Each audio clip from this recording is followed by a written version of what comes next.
À qui vous en voulez le plus pour cette première phase de groupe? À personne déjà. J'en veux à personne. Vous n'êtes pas déçu?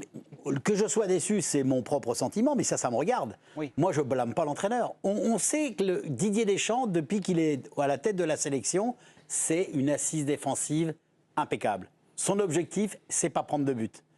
Ensuite, on sait que sa projection, elle est avec Dembélé, avec Mbappé, Giroud quand il était là, Griezmann quand il est présent, mais on sait qu'il veut une base forte. À partir du moment où vous lancez cette idée qui lui a fait devenir champion du monde, qui l'a amené dans certains carrés finals, il est embêtant qu'on soit éliminé face à la Suisse. À la Suisse, parce que là, c'est une mauvaise gestion, mais interne des joueurs qui, quand on revoit le comportement de certains, le jour du match, je citerai personne, mais... vous pouvez quand même. Non, je n'ai pas envie. Et que c'est fini, c'est loin. Donc, on connaît la mentalité du sélectionneur. On sait ce qu'il recherche. Il veut aller au bout. Il veut gagner. Comment on fait? Et dans toutes les équipes que vous avez dans ce tournoi, il faut une assise défensive hyper costaud. Moi, tout ce que j'entends dans les critiques qu'on fait, souvent, c'est que les défenses ne sont pas bonnes.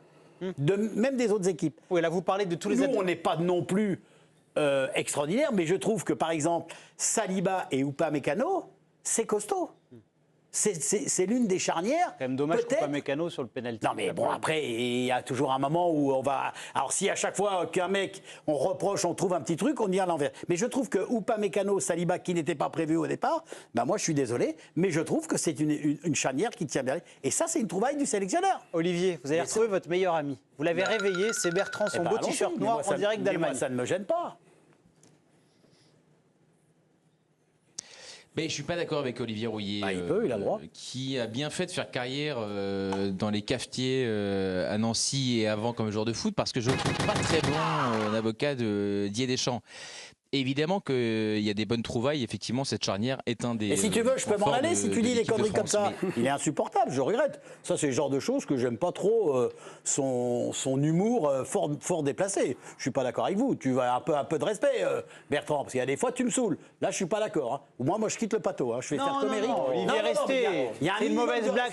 Il y a un minimum de respect, Joe. Faut pas déconner. C'est une mauvaise blague, on oublie, on passe. Pas du tout son introduction. On s'excuse, il n'y a pas de problème. C'était pas à toi de m'excuser. Non, mais on passe à autre chose. Je n'aime pas son introduction. Pas de souci. Bertrand, allez-y sur le sportif. La gueule du monde tout le temps quand même. Hein. Non. Maintenant, tu peux chanter. Olivier, je te présente mes excuses les plus sincères. Je pensais qu'il y avait un petit peu d'humour. Il n'y en a pas, il n'y a aucun souci. J'ai un grand respect pour ta carrière, il n'y a aucune ironie derrière ça. Donc, ok, très bien. Mais on fera toutes les interventions premier degré, ça fera une super émission. Moi, je pense que derrière cette phase de poule de l'équipe de France, il y a quand même des sujets. L'équipe de France avec Antoine Griezmann, Kylian Mbappé, Ousmane Dembélé, Kingsley Coman, Olivier Giroud, Marcus Thuram, Tchouaméni, Rabiot, etc. On ne va pas faire les 25 noms. Qui n'a pas marqué un seul but dans le jeu. Je ne trouve pas que ce soit révolutionnaire. Enfin, je pense qu'il y a quelques reproches à adresser au sélectionneur. Alors, soit il est comptable de rien, auquel cas ça ne sert à rien qu'il y ait quelqu'un sur le banc. Mais j'ai un grand respect pour la fonction de sélectionneur comme celle de consultant ou d'ancien joueur. Donc je pense qu'ils ont une utilité. Et de ce bilan-là, il en est comptable. Ça ne me paraît pas être insultant au regard de ce qu'a fait Deschamps bleu de le dire.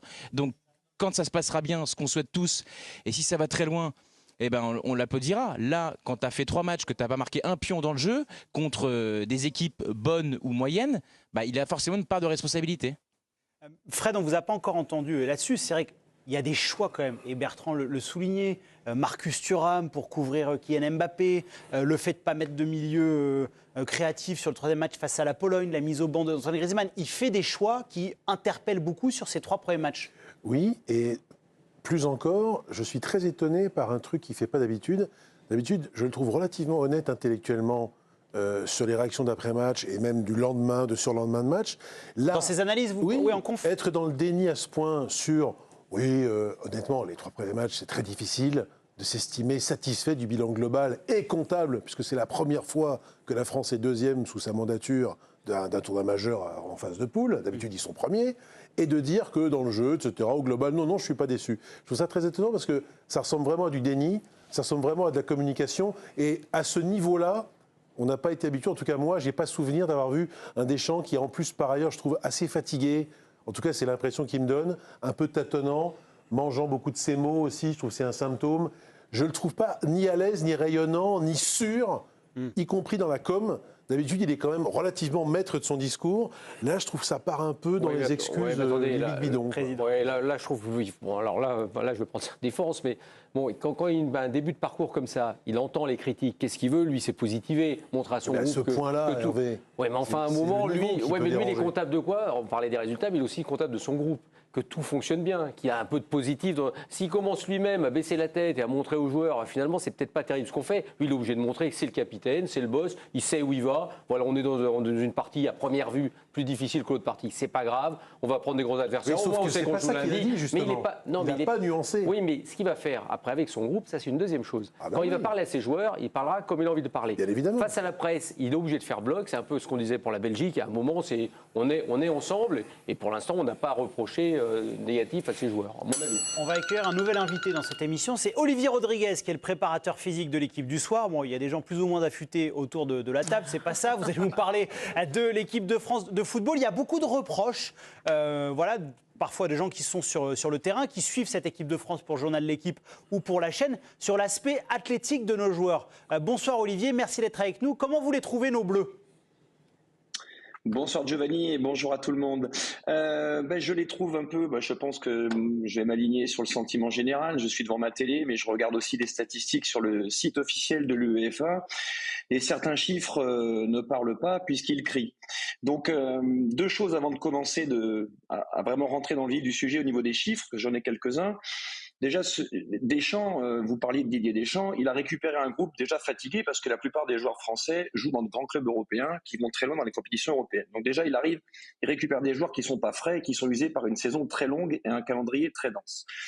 Deuxièmement, et là Deschamps, là aussi, il fait ce qu'il peut, il a une préparation qui est courte, très courte, voire trop courte. C'est-à-dire qu'il y a un rassemblement le 30 mai, mais certains, comme les Madrilènes ou les Milanais qui sont allés en finale européenne, arrivent le 3 juin. Bon, ok. Le 5, premier match de préparation. Le 9, deuxième match. Le 17, on joue. Donc, si vous voulez, c'est très très court, trop court. Si un joueur arrive vraiment fatigué, physiquement, usé mentalement, on ne peut pas le transformer. Et j'ai envie de dire, contrairement à ce que j'ai déjà entendu ou lu, on ne peut quasiment pas les faire monter en puissance sur un délai aussi court. Voilà. Maintenant, j'ai rentré dans le vif du sujet avec le rendement de l'équipe. J'ai regardé les statistiques. La France parcourt en moyenne, depuis le début de l'Euro, 109 km par match. Alors, c'est pas terrible. Ça me fait penser aux moyennes du PSG, quand le PSG fait des matchs très moyens en Ligue des Champions. Et Dieu sait que le PSG, malgré toute la qualité dont il dispose, n'est pas exemplaire sur ce plan-là. Donc, 109 km, ça nous place en moyenne très loin des nations. Alors, j'ai pris l'Italie, l'Espagne et l'Allemagne. L'Italie est à 118, l'Espagne est à 117 et l'Allemagne à 114. Alors les chiffres, ils disent pas tout, mais quand même, ça fait quand même une grosse différence. Et à un bout d'un moment, ça reste un sport de déplacement, le football. Et là, sur les déplacements, on bat pas des records, on est même loin des meilleurs actuellement. Deux autres indicateurs. Tout à l'heure, Frédéric Verdier disait Deschamps, il mâche ses mots, il bafouille, c'est un indicateur aussi, ça dit quelque chose. Eh bien, moi, j'ai travaillé avec Paul Le Guen et Yves Colleux, et il me disait souvent que les duels gagnés, le pourcentage de duels gagnés et la qualité de frappe sur les coups de pied arrêtés ou les frappes des attaquants, ça disait beaucoup des états de forme. Alors j'ai regardé. Au niveau des tirs, on est loin, donc on a marqué un but sur 53 tentatives, donc ça dit quelque chose de notre maladresse en tout cas. Et j'ai regardé aussi au niveau des duels, on est tout simplement la dernière nation sur les 24. Et ça, c'est quand même assez inquiétant parce que ça dit quelque chose de l'énergie, mais de la combativité. Voilà, donc ce sont des chiffres qui ne sont pas neutres. Pour finir, et après je répondrai à des questions si vous en avez, il y a le rendement individuel. Là, j'ai parlé du rendement collectif, il y a le rendement individuel. Donc j'ai regardé quels étaient les joueurs qui couraient le plus depuis le début de l'Euro. Alors j'ai vu que Barella, italien, il fait 37. Il en est à 37 km parcourus en 3 matchs, c'est beaucoup, c'est énorme. Schaeffer, 36 et Xhaka, 35,1. Les Français, en comparaison, on a Koundé avec 32 km. Alors c'est vrai visuellement, il fait vraiment un début d'Euro très intéressant, mais là, les chiffres le corroborent. 32 km, c'est notre tricolore qui court le plus. Pour un latéral, ça, c'est pas forcément étonnant. Et les deuxièmes, deux seconds ex aequo, N'Golo Kanté et Upamecano. Alors N'Golo Kanté, ça explique beaucoup de choses parce que son profil, son goût de l'effort, il a vraiment des capacités en termes de volume de jeu et de répétition des efforts qui sont extraordinaires. C'est pas étonnant, mais Upamecano, pour un défenseur central, ça dit quand même quelque chose parce que ça veut dire qu'il couvre beaucoup, qu'il compense beaucoup. Effectivement, ça dit pas mal de choses, Olivier. Eric avait une réponse pour vous. Pas pour te mettre dans l'embarras, tu as donné des courses collectives des autres équipes, mais c'est d'autres matchs. Moi, je voudrais savoir, quand on court, les autres qui jouent face à nous, ils courent combien ? Les équipes adverses. Un petit peu plus. Alors, mais de combien ? Parce que si c'est 1 ou 2 kilomètres, c'est significatif parce que ça fait 10 fois 200 mètres par joueur, mais les autres matchs, je dis pas. Eric, il y a le tableau là. 6 km d'écart entre la Pologne et la France sur le dernier match. 6 km de plus pour les Polonais. D'accord. Donc voilà, il y a un écart significatif. Ok, mais la possession, elle est chez nous et les mecs doivent courir. Oui, la possession. Parce qu'à un moment donné, il y a aussi le ratio pour moi kilomètre fait et possession. Mais pour répondre à... Non. Parce que tu dis les chiffres... Si je peux répondre. Ne parle pas, mais crie. Allez-y, Olivier, rapidement. Pour dire que quand je compare les stats, à partir de 4 km d'écart, qu'on ait la possession ou pas, à partir de 4 km, ça fait une grosse différence. À partir de 4. En dessous de 4, les choix tactiques, les styles de jeu, ça tamponne la lecture des résultats, mais au-dessus de 4, 5 et 6, ça dit vraiment quelque chose au niveau de l'écart athlétique entre les deux équipes. Merci beaucoup, Olivier. Bon, ça donne un indicateur sur la forme. Juste, Olivier Rouillet, j'aimerais juste revenir sur les choix de Didier Deschamps. Je comprends ce que vous dites sur les joueurs, mais sur le fait qu'il tâtonne autant. Ça ne lui ressemble pas. Il y a toujours ce premier match où il fait des choix, il tranche dans le vif, et ensuite, rapidement, il trouve des solutions. Vous ne le trouvez pas un peu perdu ? Je trouve qu'il en a trouvé une pour... je vous parlais de la charnière centrale tout à l'heure. Je pense que là, il a trouvé une bonne solution. Après, et j'ai bien aimé ce qu'a dit Olivier, notre préparateur physique, parce que je pense qu'il a retrouvé des joueurs rincés. Moi, c'est l'impression, je vais vous dire, c'est l'impression générale que j'ai même des autres équipes. Oui, vous parlez du tournoi de manière générale. Je vois les Allemands, mais c'est compliqué, c'est difficile. Il y a juste, et encore ce soir, les Portugais étaient c'était l'équipe B, mais étaient un petit peu à la ramasse au niveau physique. Pardon ? Les Espagnols sont bien. Oui, non, mais voilà. Mais les autres, ceux qui ont réussi quelque chose de grand dans la saison, je les trouve fatigués. Et alors, il l'a bien expliqué, quand tu récupères des joueurs fatigués et où tu as pas suffisamment de temps pour les remettre dans le bon sens, c'est compliqué. Maintenant, sur les choix, c'est peut-être parce que justement, il a le sentiment que des joueurs sur lesquels il avait des certitudes ne sont pas au rendez-vous. Et donc, parce que physiquement, et je pense qu'Olivier nous l'a bien expliqué, parce que physiquement, ils ne sont pas là. C'est compliqué de les remettre dans le sens. Il l'a dit, tu ne montes pas en pression, c'est lui qui l'a dit. Moi, je suis moins au fait que lui sur vous les connaissez statistiques. Un peu quand même. Oui, mais là, vous avez couru 8 bornes aujourd'hui quand même. lui, il a des statistiques, il connaît bien son métier, mais ça pose question quand même. Il y a un élément peut-être qu'on oublie, c'est que on dit qu'il tâtonne, mais on n'a pas parlé de Mbappé à qui il a quand même donné les clés. Il a construit, moi, je pense que l'équipe de France, elle est aussi construite pour on va en parler après de Kylian Mbappé. Oui. Et sauf qu'il est blessé assez tôt dans cette compétition, et peut-être aussi que ça change ses plans sur le deuxième, puis le troisième match aussi, parce que, à mon avis, il n'avait pas prévu que son capitaine se pète le nez, soit pas là pour ce match-là sur le deuxième match, soit quand même. Après, Siani, vu le matériel qu'il a, il peut quand même avoir un plan B. Il n'est pas obligé d'avoir un plan A, B, C, D, X, Y sur Mbappé. Est-ce qu'il y a vraiment un plan B derrière Mbappé ? Pas vraiment. Il y a d'autres joueurs, non, je ne sais pas, Eric. Il y a des joueurs. Moi, j'ai l'impression que l'équipe de France, elle est tournée vers la réussite de Kylian Mbappé. Non, mais il a démarré avec une équipe. Ça n'a pas donné, a priori. Thuram, Mbappé, on m'a expliqué, Inter de Milan, quand il ira dans le centre, Thuram ira à gauche. On peut faire simple et qu'on fait compliqué. Vous parlez de la position de Thuram qui couvrait à gauche avec Mbappé. Dembélé démarre. Après, on fait rentrer certains joueurs, d'autres pas. D'ailleurs, je pense sur TF1, bientôt, ils vont faire alerte enlèvement. Où est passé Giroud, Pavard, Camavinga. Non, mais ils sont rentrés, mais ils jouent plus, quoi. Enfin, ils sont plus là. Mais au départ, on avait des joueurs. Il est parti sur un système. Là, surprise générale, le PSG. Vous parlez face au le dernier match. Pologne, il met Barcola, il lance la petite pépite. Barcola à gauche, Mbappé dans l'axe, Dembélé à droite. Dembélé. Tout le monde voulait déjà la tête de Dembélé. Bientôt, elle va rouler dans la sueur, vu la cote qu'il a. On ne lui souhaite pas quand même. Non, mais si, pratiquement. Donc, on ne lui souhaite pas. Non, mais on reparlera de lui. Donc, il y a Coman Coman. Il pouvait pas jouer face à la mais Pologne. il a un torticolis.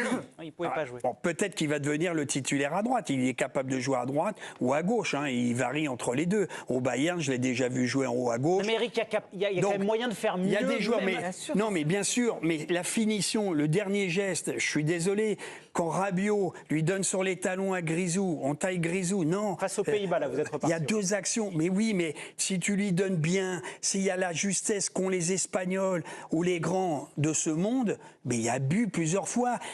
Donc, je trouve que moi, le jeu de l'équipe de France me plaît pas en règle générale. Deschamps. Je suis pas moi le gourou, le druide, je prie, je le vois, il a inventé le football.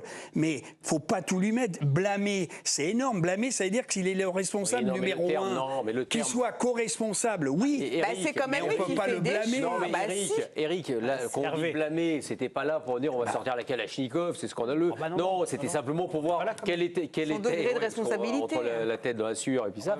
Donc, non, mais c'est vrai. On parle de foot, hein, tout va bien. La question, c'est savoir Est-ce que est-ce qu'il c'est a un le peu premier- plus de responsabilité. Moi, je te l'ai dit au départ, pour moi, c'est le feu la poule. Là, simplement, on l'a tellement dit le poids qu'il avait, qu'à un moment, peut-être qu'il a un peu plus de responsabilité. Mais il n'empêche que tu as raison, c'est les joueurs en premier qui sont sur le terrain. C'est-à-dire que Griezmann, c'est pas de sa faute si Griezmann, c'est l'ombre de celui qu'on connaît. Tu parlais de Giroud, il rentre, on a l'impression qu'il est complètement... Justement, Hervé, on va entendre le sélectionneur parce qu'il parle des remplaçants. Et les remplaçants avec dans les plaisir. grandes compètes, c'est souvent un sujet avec Didier Deschamps. On écoute le sélectionneur. J'ai différentes options avec différents joueurs, pas forcément le même système. Je ne m'adapte pas à l'adversaire, mais je fais en sorte d'avoir une équipe qui me paraît la plus dangereuse pour l'adversaire. Et je répète, aujourd'hui, en ayant Kylian, Bradley et Ousmane, c'était opposer la vitesse par rapport à leur grand gabarit et des enchaînements au sol. Voilà, donc il parle des remplaçants qui n'ont pas franchement à apporter. Il est aussi un peu responsable de ça quand même, non, de mettre dans les meilleures conditions les joueurs qui doivent rentrer. Et là, je rejoins un peu Eric. Barcola, il a été bon. Sur la gestion des remplaçants, il n'est pas toujours très bon, il y a souvent des soucis. Non, mais sur l'incorporation d'un 109, et pour rebondir sur le débat initié par Olivier Rodriguez sur les kilomètres parcourus, Oui. c'est pas anodin quand même d'aller sortir du désert N'Golo Kanté, parce que l'histoire des joueurs rincés et de l'absence de volume de course remonte déjà aux amicaux de mars, notamment la défaite contre l'Allemagne, où tout le staff s'est bien rendu compte qu'il n'y avait pas le compte, justement. Il n'y avait pas le compte en termes de course. Il avait surtout Aurélien Tchouaméni qui était blessé, oui, mais et pas seulement, Adrien Rabiot parce que aussi. Il y a aussi Zahir Emery qui ne délivre pas autant qu'il l'était En début de saison. en début de saison et même à l'automne dernier. Il a eu un bien vu sacré qu'il coup de fallait un gars. Et s'il y a bien un truc, N'Golo Kanté, quand on voit ses matchs en Arabie Saoudite, ce qu'il a évidemment fait, à la fois Guy Stéphane et Didier Deschamps, c'est le volume de course, c'est côté omniprésent. Mais c'est lui qui choisit, il les voit quand même les mecs à l'entraînement. C'est pour ça que j'ai du mal à comprendre pourquoi on lui enlève la responsabilité. Il a le droit de choisir, il a le droit de trancher aussi. Et si Griezmann n'est pas bon, de sortir, si Mbappé n'est pas bon. Enfin, je veux dire que c'est lui le patron. Donc lui. la responsabilité première, elle est sur lui. Enfin, c'est pas les joueurs qui décident s'ils vont jouer, s'ils vont pas jouer, c'est Deschamps. En tout donc, cas, après, Siani, vous avez convaincu la France, et ça c'est beau, large succès, 74 à 26. On va remercier Olivier Rodriguez qui a été très très bon dans ses explications. Merci beaucoup Olivier, on vous retrouve très vite dans l'équipe du soir.